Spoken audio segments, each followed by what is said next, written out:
सकाळी सकाळी 8 वाजता राणी संभाजी पवारांच्या दारात उभी होती.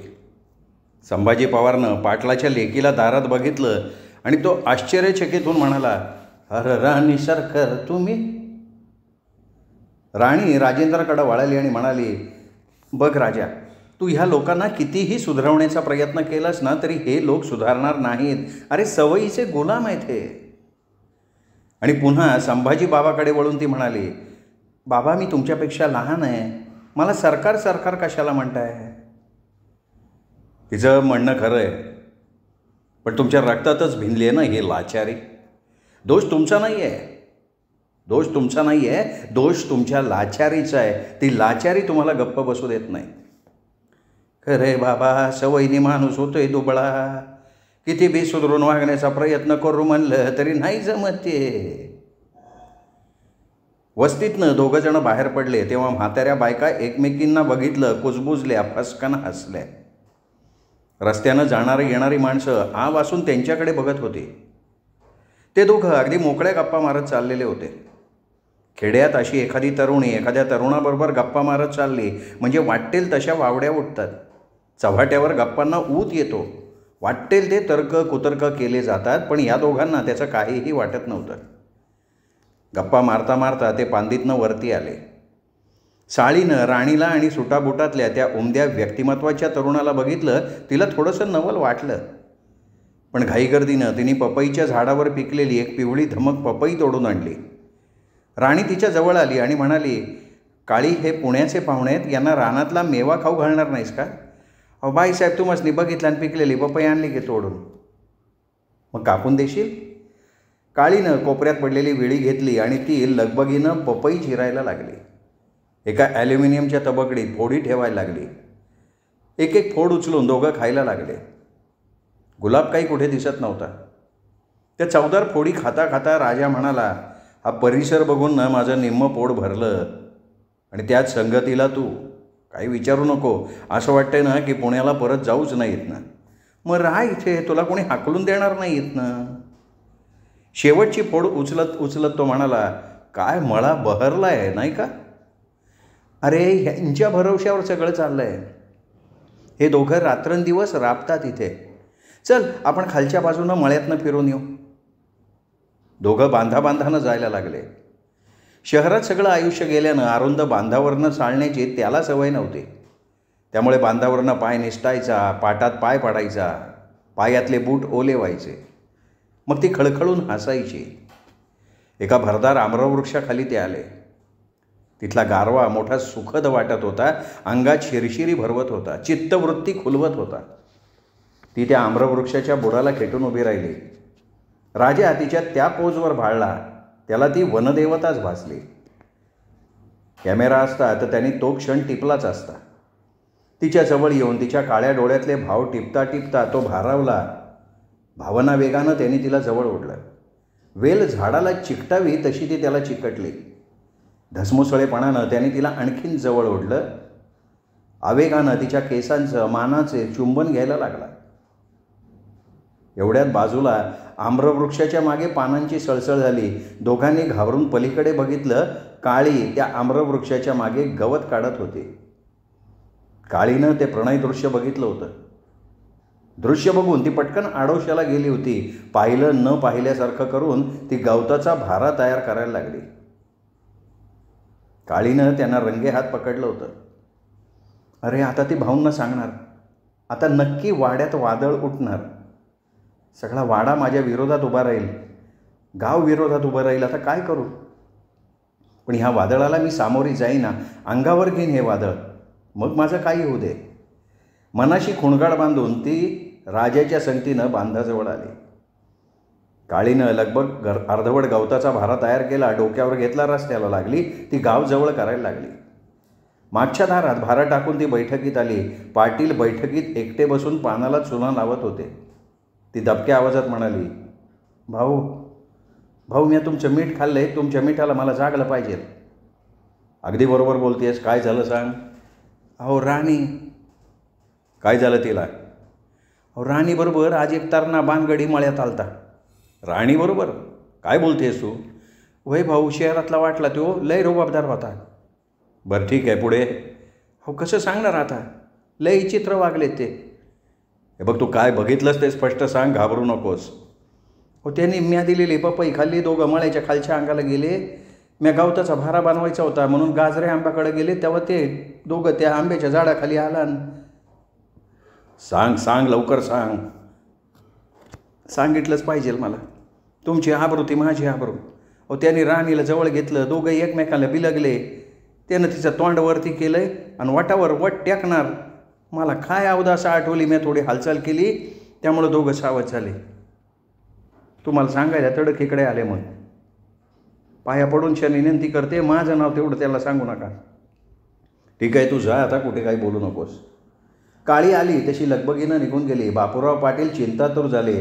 दोन्ही हात मागे गुंफून बैठकीतनं इकडे तिकडे येरझारा घालायला लागले. राणी ह्या थराला जाईल याची त्यांना कल्पना नव्हती. ते विचार करायला लागले, कोण असेल हा तरुण. अजून तरी कुठल्याही बाबतीत राणीविषयी तक्रार आलेली नाही आहे. मग काळीनं जे काही पाहिलं ते खोटं कसं असू शकेल. काळी जातीनं भिल्ली नाही, पण जीवाला जीव देणारी आहे. पाटील वाड्याची इज्जत वाचावी म्हणून इथे धावत आली आहे. पण तो तरुण कोण असावा.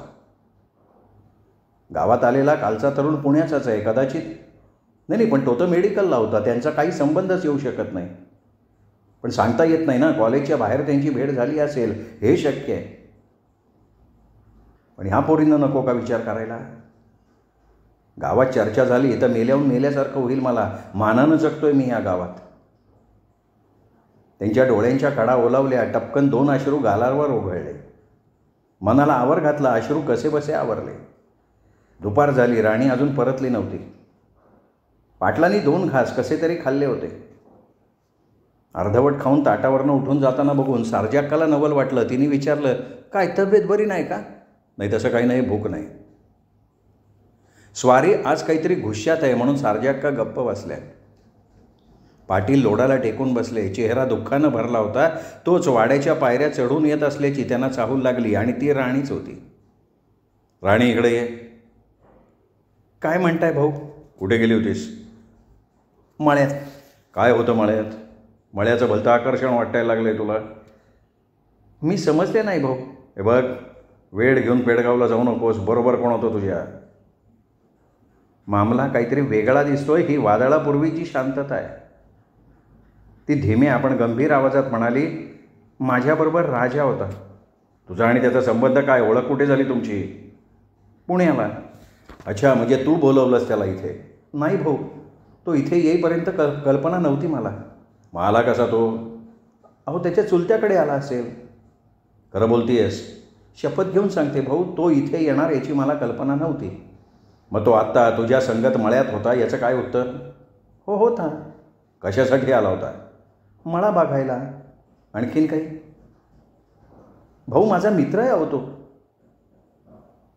राणीचे हे शब्द सारजाक्कांच्या कानावर पडले आणि त्या चावतळून म्हणाल्या, बाई माणसाचा तरुण मित्र. मामला काहीतरी वेगळा दिसतोय. नवऱ्याकडे वळाल्या. तडकून म्हणाल्या, तुम्हाला काम नव्हतं. पुण्याला पाठवलं हिला. चांगले गुण उधळले तिथे. राणी किंचाळली. आई म्हणून. ओरडतेस कशाला. नाकाला मिरच्या झोंबल्या. आई भलतं सलतं काहीतरी बोलू नकोस. अगं तो मुलगा कोण, त्याची जात काय हा विचार करायला नको होता का तू. निर्मळ उदात्त स्वर्गीय प्रेम जात धर्म बघत नाही आई. बघा, पाटील घराण्याच्या इज्जतीचा प्रश्न उभा ठाकलाय. वाड्याला चोहोबाजूनी आगीनं घेरलंय. त्या बेअब्रूच्या आगीत हा वाडा भस्मसात होणार आहे. पाटलाची घरंदाजले एका अस्पृश्य तरुणाच्या प्रेमात पडली आहे. आता वाडा ठिकाणावर राहील. लोक काय वाटेल ते बोलतील. वाड्यावर बहिष्कार टाकतील. हे बघ आई, लोकांना बोलू दे. कसं आहे ना, नाही चांगलं झालं तरी लोक बोलतातच. पण खऱ्या प्रेमाला भीती नसते. 100 नंबरी सोन्यासारखं ते उजळून निघतं. तुला काही लाज लज्जा. जन्मदाते आईवडिलांसमोर तू प्रेमाची महती गातीयस. हद्द झाली तुझी. अगं त्याचं खानदान काय, आपलं खानदान काय. खानदान म्हणजे श्रीमंत पैसेवाला असला म्हणजे त्याचं खानदान श्रेष्ठ का. माणूस गरीब असला की त्याचं खानदान हीन होतं का. अगं तुझ्या ह्या कृतीमुळे समाज आपल्यावर छिथू करणार आहे हा विचार कर की. राणी, अगं या वाड्याची इब्रत धुळीला मिळेल का. तुझ्या भाऊंना वाड्याबाहेर तोंड काढायला जागा राहणार नाही. समाजात केवढी मोल किंमत होईल आमची. आम्हाला तारणं किंवा मारणं तुझ्या हातात आहे. असं काहीही होणार नाही आई. उलट एका आंतरजातीय विवाहाला संमती दिली म्हणून समाजात त्यांचा मान उंचावणार आहे. ठीक आहे, भोगा तुम्ही आपल्या कर्माची फळं. त्वेषानं नवऱ्याकडे वळून सारजाक्का काढाडल्या. कोणतं पाप केलं होतं देवाच्या दारी काही समजत नाही आहे. राणी, तुझा हा आंतरजातीय प्रेमविवाह मला मंजूर नाही. मग भाऊ, माझंही म्हणणं आहे का? मी सुद्धा करारी पाटलाची लेक आहे. माझ्या निर्णयात कुठलाही बदल होणं शक्य नाही. मी तुम्हाला निक्षून सांगते, लग्न करीन तर राजाशी, नाही तर आजन्म अविवाहित राहीन. राजा सोडून जगातले इतर सगळे तरुण मला भावाच्या ठिकाणी आहेत. काय हो, आयुष्यभर वाघासारखं जगलात, लेकीपुढे नांगी टाकताय. कुठे गेला तुमचा खंबीरपणा? महादू जी अक्का, या घर बुडवीला आतल्या खोलीत बंद कर. खोलीला बाहेरनं कुलूप टाक. वाड्याच्या बाहेर पडता कामा नाही. जात. राणी महादूच्या मागणं गेली. त्यांनी बाहेरून खोलीला कुलूप घातलं. राणी आतनं मोठमोठ्यानं ओरडायला लागली, मला कोणी रोखू शकत नाही. एक वेळ मी मृत्यूला जवळ करीन, पण दुसऱ्या कोणाशी लग्नकाठ बांधणार नाही. बाहेरच्या बैठकीत बापूराव पाटील लोडाला टेकून विमनस्कपणे बसले होते. सारजाक्कांनी विचारलं, आता काय करायचं? माझं तर डोकं बधीर झालं आहे. काय पोरीनं वाढून ठेवलं आहे. त्यापेक्षा असलं संतान पोटी आलं नसतं तर सुखी राहिलो असतो. पोर भलती हट्टी हो, अगदी मनासारखं करत आली आहे आजपर्यंत. पण हा असा विचित्र हट्ट नाही केला तिने कधी. मला थोडा वेळ शांत पडू द्या, बघू काही सुचत आहे का. पाटलांनी अंथरुणात अंग टाकतात सारजाक्का आत आल्या. खोलीजवळ येऊन त्यांनी आतला कानोसा घेतला. आज सगळं शांत होतं. राणी जमिनीवर आपल्या देहाची बळकुंडी घालून पडलेली होती. स्पंदून स्पंदून रडत होती. आईचं मन मायेनं ठिबकलं, ऊर भरून आला. पण मनावर मोठा दगड ठेवून जड अंतःकरणानं त्या बाजूला झाल्या. दिवसभर ती तिथेच पडून होती. रात्र झाली. महादूनं खोलीचं कुलूप काढलं. वाढलेलं ताट घेऊन पती-पत्नी आत आले. त्यांना आत आल्याचं बघून राणीने भिंतीकडे तोंड वळवलं. पाटील दुपारचा राग विसरून मायेनं ओथंबलेल्या आवाजात म्हणाले, राणे 2 घास खाऊन घे. काय करावं बाई ह्या पोरीला? अगं 2 घास खाऊन घे, रात्री झोप येणार नाही. तेवढ्यानं मरणार आहे का मी? आणि मेली तरी तुम्हाला आनंदच आहे. समाजात होणारी बेआबरू वाचेल. माझी बाई शहाणी आहे तू. चल 2 घास खा. नाही, तुम्ही ह्या आमच्या विवाहाला संमती दिल्याशिवाय मी अन्नाच्या कणाला स्पर्श करणार नाही. राहिलं. अन्नाचं भरलेलं ताट घेऊन दोघं बाहेर पडले. 2 दिवस राणीने अन्नाला स्पर्श केला नाही. पाणीसुद्धा प्यायले नाही. 3रा दिवस उगवला. सकाळी सकाळी पिवळी धमक लुसलुशीत किरणं सगळीकडे पसरली होती. राजेंद्र वाड्याच्या पायऱ्या चढून वर येत होता. त्याला वाड्याच्या पायऱ्या चढताना बघून पाटील ताडकन उठून उभे राहिले. खुंटीला टांगलेली बंदूक हातात घेतली. त्याच्या रोखानं नेम धरला आणि म्हणाले, आरामखोर तिथेच थांब. वरती आलास तर बंदुकीची गोळी छातीत जाईल. पाटील, अहो काय झाले तुम्हाला? अरे तू 3 दिवसापासून आमची झोप उडवली आहेस. माझ्या मुलीला नादी लावून पाटलाचा वाडा उद्ध्वस्त करायला निघालास तू. पुढे येऊ नको, चिंधड्या उडवेन. मग तोही उंच आवाजात म्हणाला, पाटील असेल हिंमत तर चालवा बंधू. माझ्या पवित्र प्रेमापायी माझी आहुती पडली तर आनंदच आहे मला. पण त्या अगोदर एका गोष्टीचा विचार करा.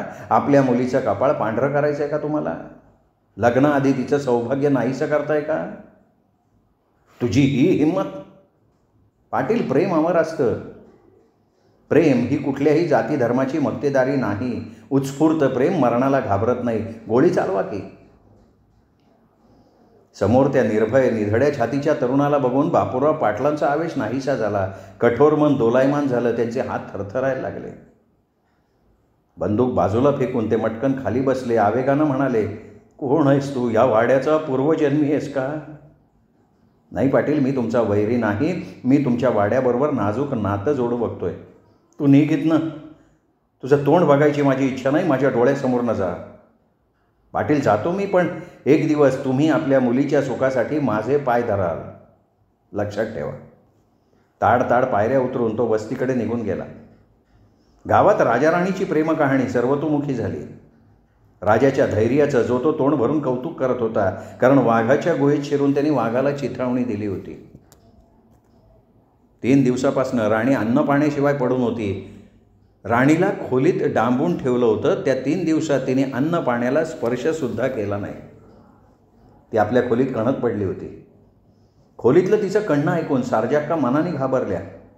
काय झालं म्हणून त्या घाबऱ्या आत आल्या. तिच्या अंगाला हात लावून बघितला, अंग तापलेलं होतं. तिने थोडीही हालचाल केली नाही. थोडा वेळ त्या तिथेच बसून राहिल्या. थोड्या वेळानं राणी उठली, मागच्या दारी आली. लघुशंकेला गेली असेल म्हणून त्या तिथेच बसून राहिल्या. पण 10 मिनिटं झाली तरी राणी परतली नाही. त्या चिंतातूर झाल्या, जागेवरनं उठल्या. तोच महादू धावत आला, खोलीत घुसला, घाबरा म्हणाला, अक्का अक्का, राणी मागच्या अंगाला काय दिसेना. अरे असेल तिथेच कुठेतरी. त्याचवेळी कमळा धपापत्या हृदयानं आत आली. ओल्या चिंब कपड्यात म्हणाली, अक्कासाहेब, राणीला पुतळा डोहाकडं पळत जाताना बघितलं मी. काय म्हणतीयस? खरं सांगते अक्का. अहो ऐकलं का? राणी पुतळा डोहाकडे धावत गेली म्हणे. बाई, माझ्या राणीला वाचवा कोणीतरी. आणि सगळे सुसाट वेगानं पुतळा डोहाकडे धावत सुटले. वरून धो धो करून पाऊस कोसळत होता. पाटलांना असं पळताना बघून गल्लीतली माणसं, बायका, पोरं त्यांच्या मागे धावत सुटली.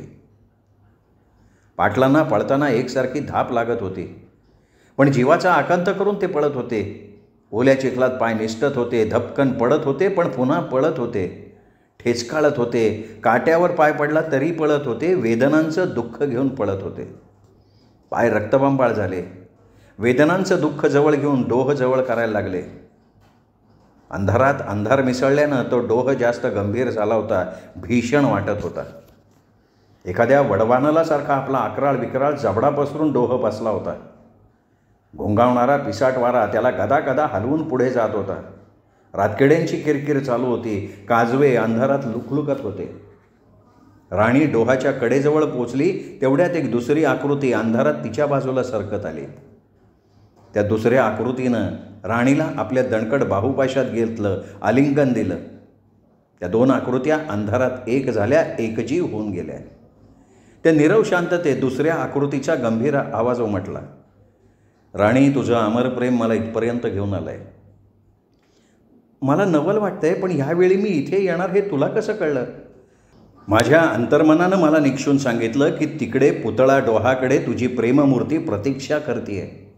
अंतिम मिलनासाठी ती मूर्ती तुझ्या वाटेकडे डोळे लावून बसली आहे. ही प्रेमाची जादू आहे. माझी पावलं आपोआप इकडे वळली बघ. ह्या जन्मी आपलं मिलन नाही होऊ शकलं, पण पुढचा जन्म जर माणसाचा मिळाला तर एकाच जातीत जन्माला येऊ आपण. तेव्हा मात्र ही जातीची कुंपणं आपल्या मिलनाच्या आड येणार नाहीत. त्याने आवेगानं तिला जवळ घेतलं. तिच्या कमरेभोवती आपल्या दोन्ही हाताचा विळखा घातला. हृदयाला हृदय भिडलं, श्वासात श्वास मिसळून गेले. लांबवर कसला तरी गलका झाला. तिचे कान तीक्ष्ण झाले. ती म्हणाली, बुभुक्षित पारधी येत आहेत. या अंतिम क्षणी त्यांना शिकार साधू द्यायची नाही. शिकारी रिकाम्या हातानं परत गेले पाहिजेत. एकाच वेळी ते 2 देह अगदी एकमेकांना चिकटले. 2 एक होऊन धप्पकन पाण्यात पडले. थोडा वेळ डोह खळबळला. 2 प्रेमी जीवांना आपल्यात सामावून तो डोह मोकळा झाला. भरून आलेलं आकाश मोकळं झालं. पाऊस थांबला होता, मात्र डोहाच्या पृष्ठभागावर पाण्याच्या लहरी पसरल्या आणि पुन्हा शांत झाल्या. दगडाचं अंतःकरण असलेला कातर खडकसुद्धा हबकला. त्यांनीसुद्धा एक दुःखाचा उसासा टाकला. तो जमाव हळूहळू डोहाकडे सरकत होता. जमावातले लोक डोहापाशी येऊन बघतात तर सगळा खेळ आटोपलेला होता. बाजूला डोहाच्या काठावर एक गरम शाल आणि शर्ट पडला होता. पाटलांनी ती निळी शाल उचलली. छातीशी कवटाळून मोठमोठ्यांदा हंबरडा फोडून रडायला लागले, माझं लाडकं लेकरू. मी पापी आहे. जुन्या रूढींना उराशी कवटाळून मी माझ्या प्रतिष्ठेला जपण्याचा प्रयत्न केला. मी खून केला. 1 नाही 2 जीवांचे खून केलेत. मी खरा गुन्हेगार मी आहे. मला शासन झालं पाहिजे. राणी, तुझ्याशिवाय जगणं अशक्य आहे मला. त्या डोहाकडे बघून पाटील लहान मुलासारखे किंचाळायला लागले. या काळ भैरवानं माझ्या राणी बेटीला पोटात घेतलं आपल्या. माझं कोकरू माझ्यापासून हिरावलं यांनी. किती कौतुक केलं होतं मी तिचं. तिचा एकही हट्ट सोडला नव्हता. पण माझ्यासारख्या नीच माणसानं तिचा शेवटचा हट्ट पुरवला नाही. तिला तिच्या पसंतीचा जीवन साथीदार हवा होता. यात काय चुकलं होतं तिचं? पण मी आपल्या कर्मठ समाजाला घाबरलो. या कर्मठ समाजानं माझी सोनोली माझ्यापासून ओरबाडली. माझ्या लाडक्या कोकराच्या मृत्यूला हा कर्मठ समाज जबाबदार आहे. थोडा वेळ पाटील गप्प राहिले. सभोवताली त्यांनी निरखून घेतलं. पुन्हा मोठमोठ्यांदा हसायलाच लागले. हसता हसता डोहाच्या काठावर आले. आत डोकून बघू लागले. आपलं लाडकं कोकरू दिसतंय का म्हणून ते पुन्हा पुन्हा वाकून बघायला लागले. ते निळी शाल अंगाभोवती लपेटली. मोठ्यानं ओरडले, राणी आलो ग मी. आणि कोणाच्याही लक्षात येणार नाही असा क्षण साधून त्यांनी धप्पकन डोहात उडी मारली. सगळा जमाव डोहाकडे धावला. लोक काठावर उभे राहून डोहात डोकवायला लागले. पुन्हा एकदा तो डोह उसळला, खळाळून वरती आला. सगळा जमाव जागेवर खिळला होता. त्या एका दुष्ट क्षणानं अकस्मात उडी घेतली होती आणि एक उमदं व्यक्तिमत्व पडद्याच्या आड घेऊन गेला होता. काळानं निर्घृणपणे घाला घातला. एक देव माणूस आपलासा केला. डोहातल्या पाण्यानं शालीतल्या त्या देहाला विळखा घातला. स्वतःभोवती लपेटून खोल नेलं. पुन्हा डोह गंभीर झाला. 3 जीवांना आपल्यात सामावून जिभल्या चाटत वरती त्या जमावाकडे बघायला लागला. रात्र कणाकणानं वाढत होती. अंधाराला घाबरून अधिक जवळ येऊन बसला आणि त्यामुळे सगळं जग खोल काळदरीत बुडालं.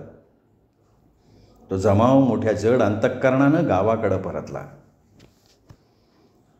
श्रोते हो, ही होती प्रभाकर बागुल यांची देवमाणूस ही कादंबरी. ही कादंबरी आपल्या मित्रपरिवारात, नातेवाईकात, सोशल मीडियावर शेअर करा.